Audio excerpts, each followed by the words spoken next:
vocab charts. And then I can kind of help you with that as well. I'm going to grab mine. Good morning, Mustang. Just a quick announcement pertaining to activities. As you know, the fall sports season will have spectator restrictions for some of the events. Student seating at the NFL for home games is limited to 252 tickets. In order to buy a ticket at the gate, you have to pick up a voucher in the activities office. We will have 126 vouchers available for A days and B days. We will offer vouchers starting this morning for seniors. Juniors will be able to pick up a voucher at 9:30. Sophomores will be offered a chance to pick up a voucher at 11:30. You will need your student ID to get a voucher. Any leftover vouchers will be offered to all grades starting Friday morning at 7:15. A reminder that all students attending the game will be required to wear a mask and sit or stand on the bleachers in groups of 4, and it is marked on the bleachers. If you do not follow these guidelines, you will be asked to leave. Thank you. That was just like, and goodbye. That was kind of funny. Okay, what number were you wondering about? Well, I couldn't find just outside, and then I just behaviors and cognitive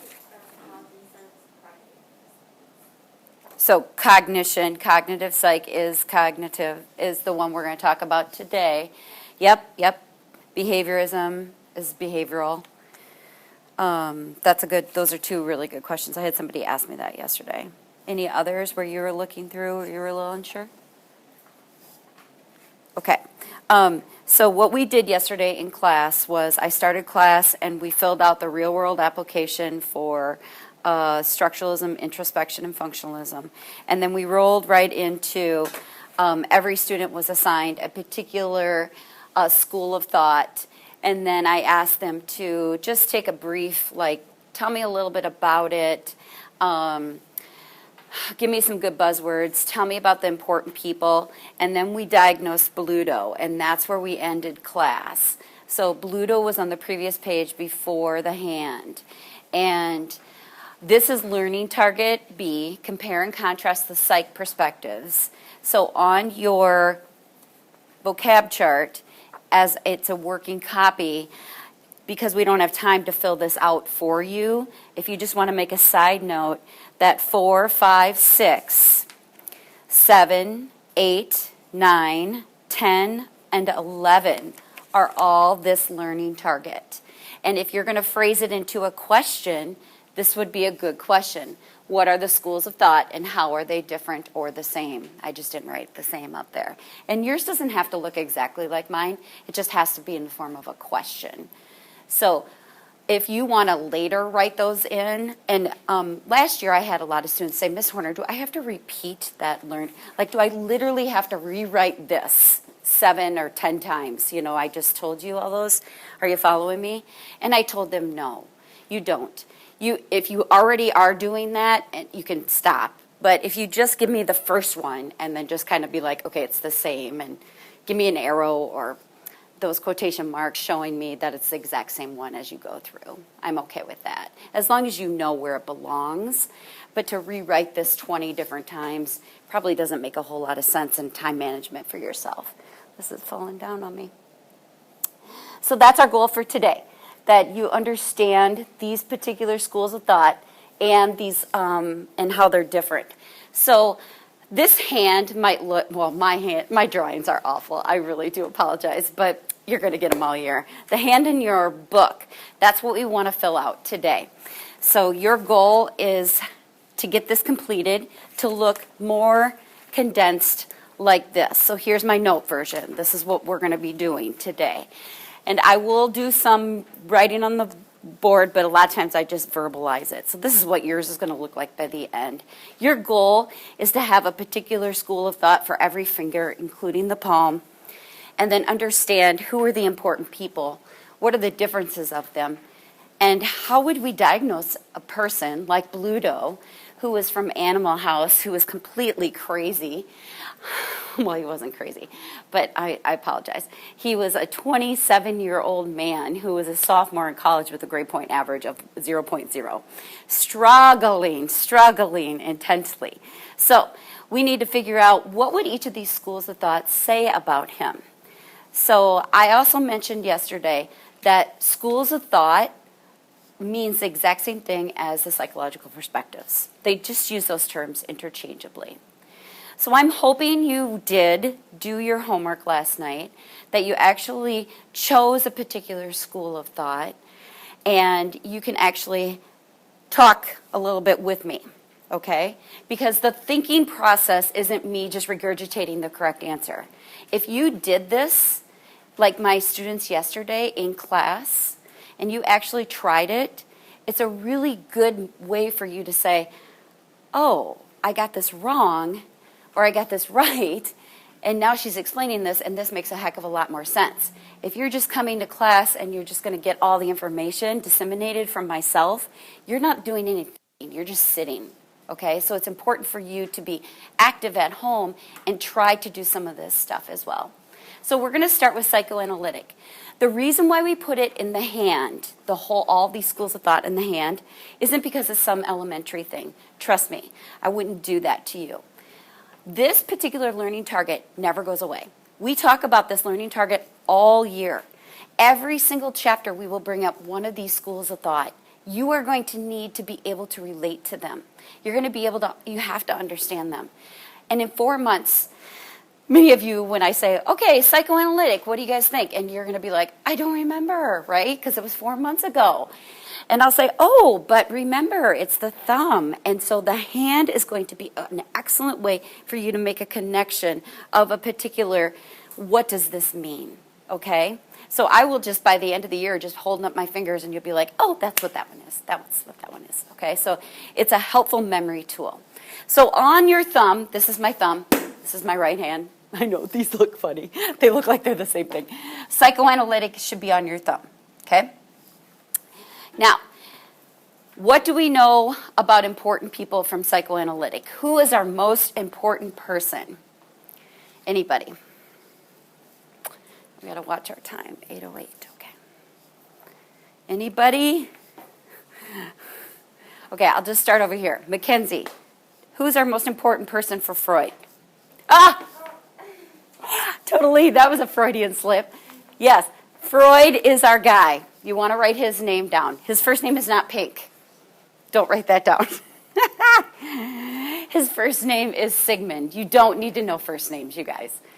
But you do need to know his name. It is very important. He totally started this movement about what we think regarding how we're going to help people within these key buzzwords. Unconscious mind. So you're going to write these buzzwords down right now. Under psychoanalytic, unconscious mind is huge. Past is another key word. Childhood conflicts.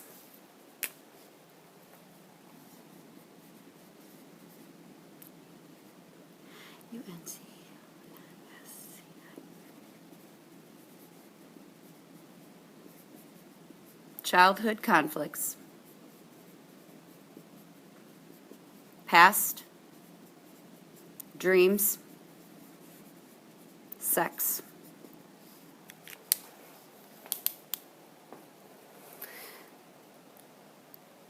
So, in a nutshell, psychoanalytic believed that you are the way you are today because of something that happened to you a long time ago. A long time ago. And many times you can't even remember. So your memory, and this is true of all of us, generally doesn't start until about the age of 3. Anything that you've remembered prior to the age of 3, you've been told it. And so you think you kind of create your own memory. Freud says when you are little, sometimes things happen to us. Bad things. Many of you were born and raised, maybe, I would assume, I should never, but you may have been raised in a very good home, a home where you didn't have any major conflicts. But there's a lot of people that have. And sometimes when you have these past unresolved conflicts, what we do, according to Freud, is we push those traumatic events down where we try not to remember them. It's called repression. And Freud would say, well, that's going to come out in your behavior later. So, Bluto. Did you read about Bluto at home? Bluto, our college student. Let's just answer this as a class. I'm going to call on you randomly. What the heck is wrong with Bluto? Even if you didn't do psychoanalytic, think about what I just said, and if you were his therapist and you believed in this form of school of thought, what would you say is, so now you're making it up, right? We don't really know what happened to Bluto, but you're going to make something up. Nathan?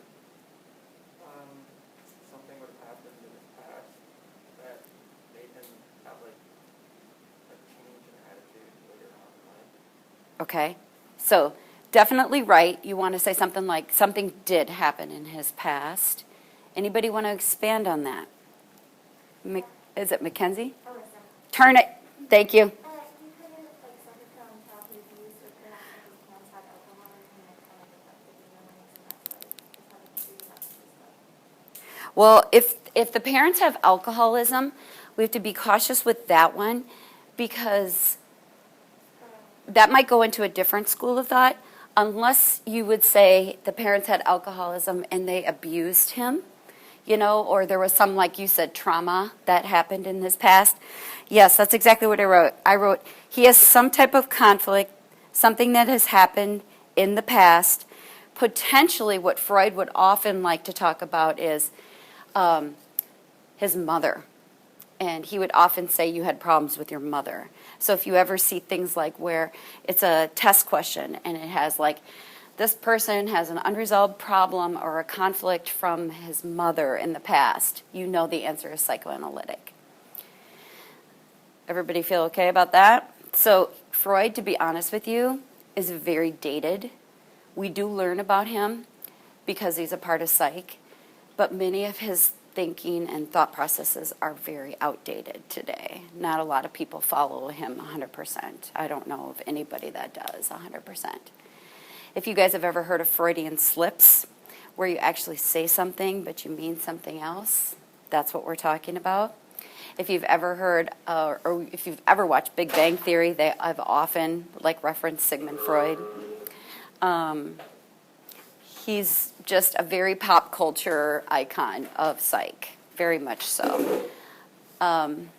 You probably don't realize this, but does anybody notice the picture that I was just standing at here?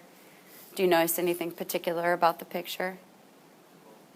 What about the smoke?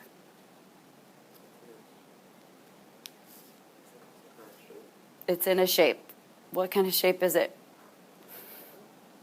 What is it? Nope. A shell? Nope. Can you not see it from where you guys are at? You guys might not be able to. I can see it tell. It's a woman. She's standing like this, Oh. very seductively. And so he would often say, if you have problems today too, it's maybe potentially because you have pent it up sexual aggressive urges that you haven't been fulfilling. He's a very interesting lecturer when we get to that day. A lot of students are like, what? So that's to be, continued in the future. The basic things that you need to know about Freud are what we told you. Let's go to the next finger, cognitive. So why is it the pointer finger? Because what does cognition mean? How you think. That's right. And did you ever have anybody do this to you? What were you thinking? What were you thinking? Like when you make a bonehead or stupid choice. What were you thinking? Maybe when you were little. I don't know. Maybe not so much anymore. But the pointer finger, because we're thinking, right? We're pointing to our brain. So that's why we use the pointer finger. Why do we use the thumb? Because of things that happened in our past. Pointer finger, because of your thinking, right? So our words are going to be thought or thinking, for sure. Our person, let me start with him. I'm sorry, I should have said that first. Is Piaget, Jean Piaget. P-I-A-G-E-T is how you pronounce that.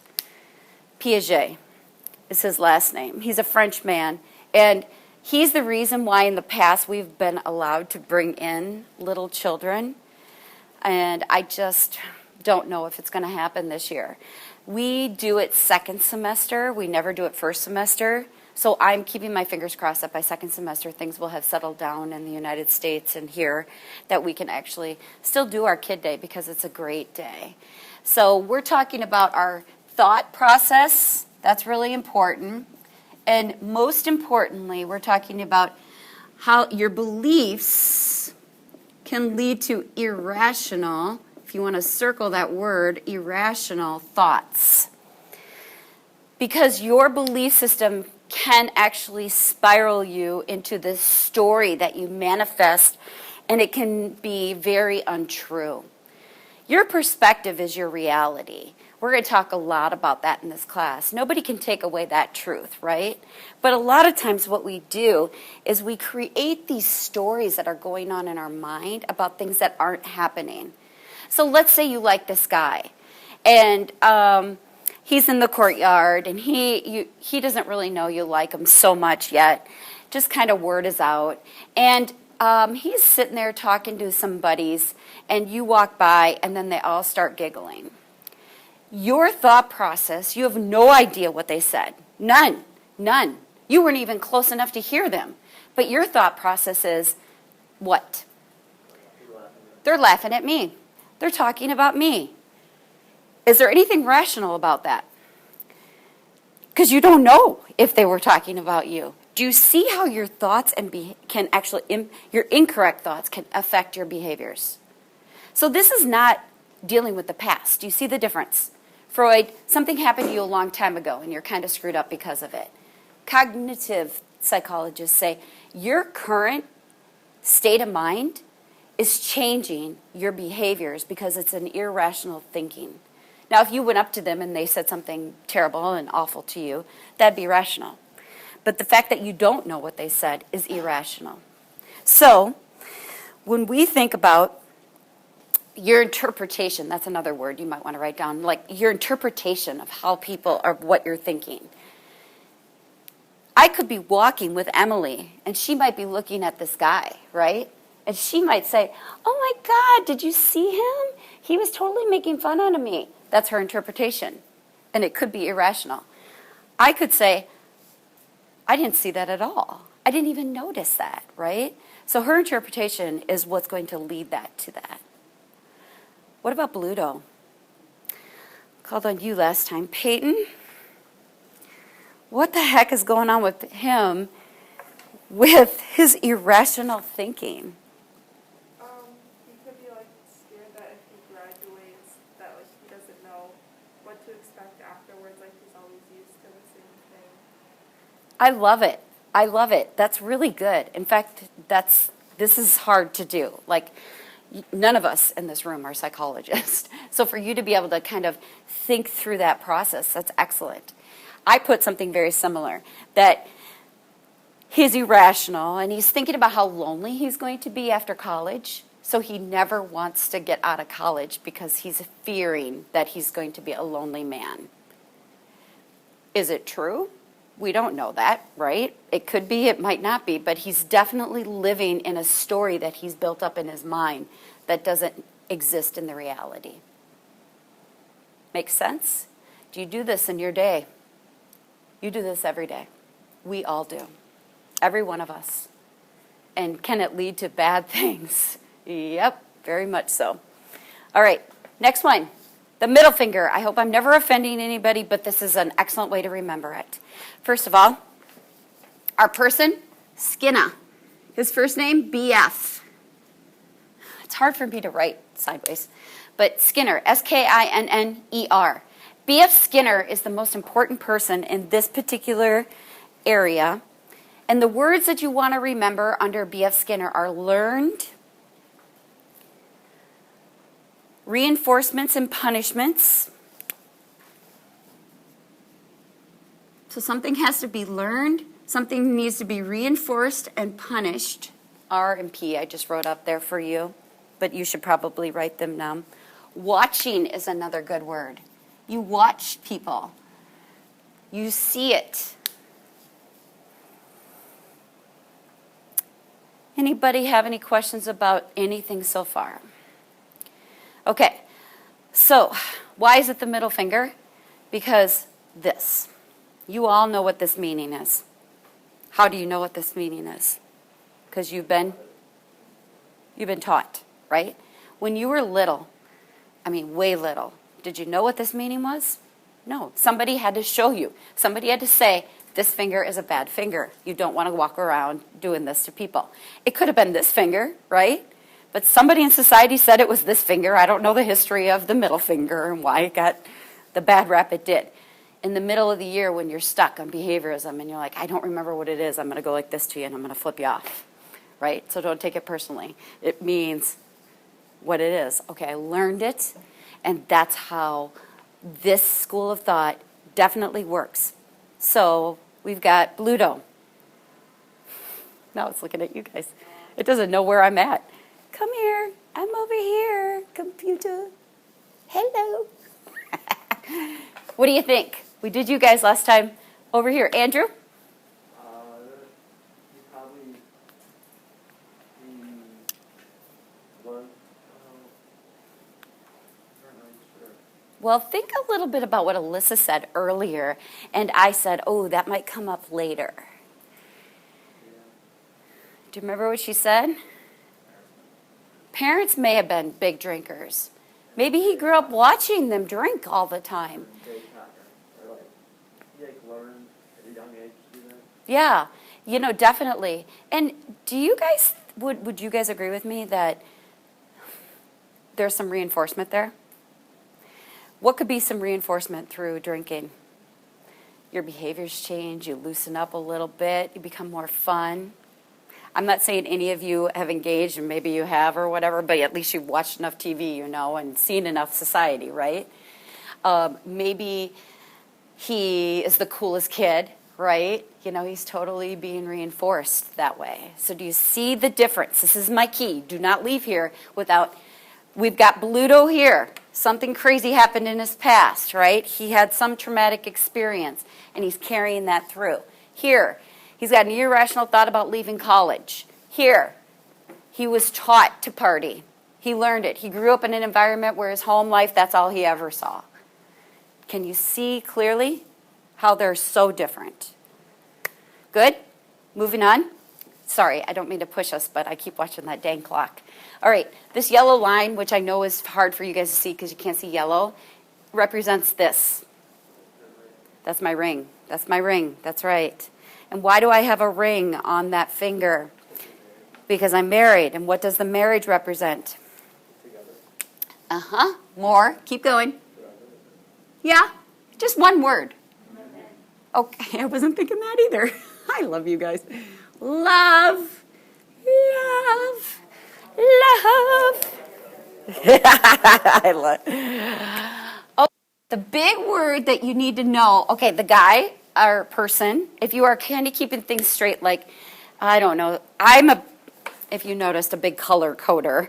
That's kind of how I keep notes. And if you have a highlighter, I used to be able to keep boxes of supplies for you guys out, and I have them, but due to COVID, they made me throw everything away. But I would maybe highlight the names, keep them separate from everything else. Carl Rogers is his name. Love is definitely an important thing you're going to want to remember on him. The biggest word, though, is, and I'm going to run out of room on my finger, so I'm going to write it over here, is UPR.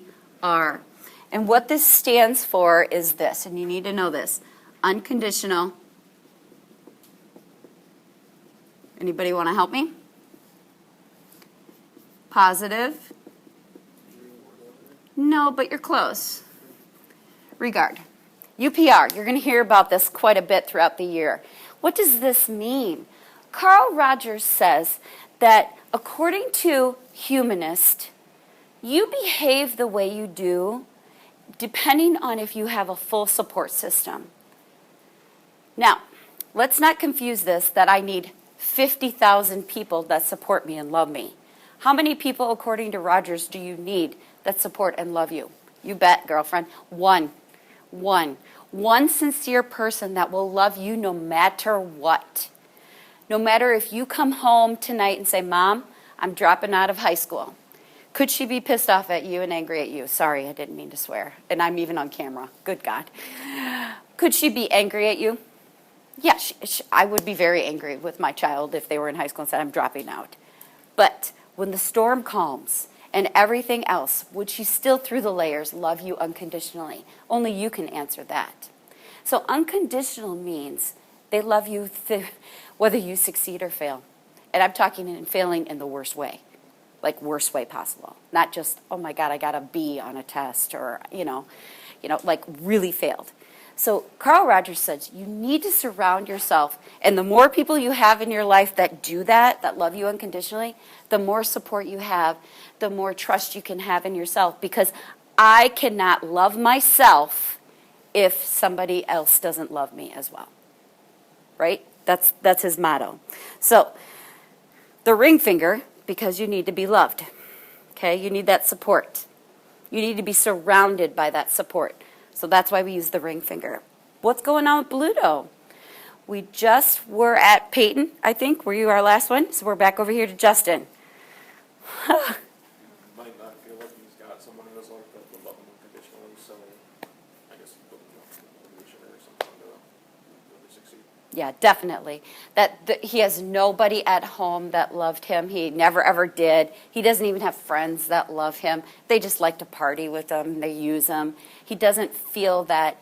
I mean, it doesn't have to be at home. Some of us, to be honest with you, come from really poor homes, and your parents don't. I mean, the sad truth is maybe your parents don't love you unconditionally. But you could have a teacher. You could have a friend. You could have someone in your life that loves you unconditionally, right? And so if Bluto doesn't have that, he's going to maybe act out because of that. And he doesn't love himself, so therefore he does destructive things to hurt himself.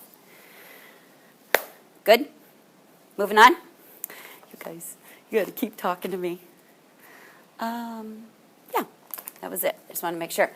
Pinky. This is biological. Roger Sperry is a name. We're going to talk about him later. He did brain surgeries. He did split brain surgeries, actually. But there's so many people that actually we could put into a lot of these categories. He's just a big name. Biological, give me some terms. What is that male hormone? Yeah. Testosterone is huge. Anything that has neurotransmitters, hormones, the brain, any brain words, the amygdala, hypothalamus, hippocampus, anything like that. The brain stem. Anything to deal with the actual brain. Or, this is a big one, chemical. If I took some medicine this morning, does it have a chemical impact on my body? Legal medicine, medicine over the counter. Does it? Yes, it has a chemical impact. Just even if I'm taking Advil because maybe I have a headache, is it doing something chemically within my, yeah, it is. So any form of drugs, illegal or legal drugs, would fall into this category, right? Any maybe prescriptions, anything like that. So guys, what's going on with Bluto? What are you going to say? You would have to, yeah, like you could potentially say he's got an overactive amygdala, because the amygdala, if you don't know this, and you will learn this, is responsible for like aggression and things like that. So maybe he's got a little bit of an overactive one. Maybe there's a tumor sitting on it. I mean, that's truly happens with people. Maybe he has too much testosterone, right? It's like ADHD under that one. Yeah, yep. ADHD, anything like that. Maybe he, what did I say? I was trying to think off the top of my head. Yeah, I just said maybe it's just a brain chemical reaction that he has. What did you say? Could hereditary also fall into that? Yes, definitely. Yep. Yeah, that's a good one. So you guys, anything with the brain is always going to be, the answer is going to be biological. Anything like that. Sociocultural. I know, I'm just starting to watch my time. I've got 3 minutes, so we'll get through this last one here. There is no person that's associated with that, so you guys can leave that. It's the palm of the hand. So, I'm sorry. Biological is the pinky, because if you were ever a little kid, this is true, and you watched a cartoon, it was called Pinky and the Brain. It was a stupid little science thing, and pinkies, this one's a hard one, so, a lot of people just stretched and said, well, maybe we can make that pinky in the brain. Sociocultural is the palm of your hand because you embrace all the differences. So what are the key words for this one? We're talking about religion, beliefs,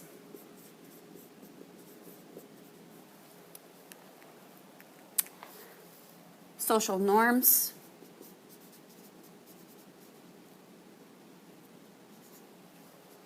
is a big one.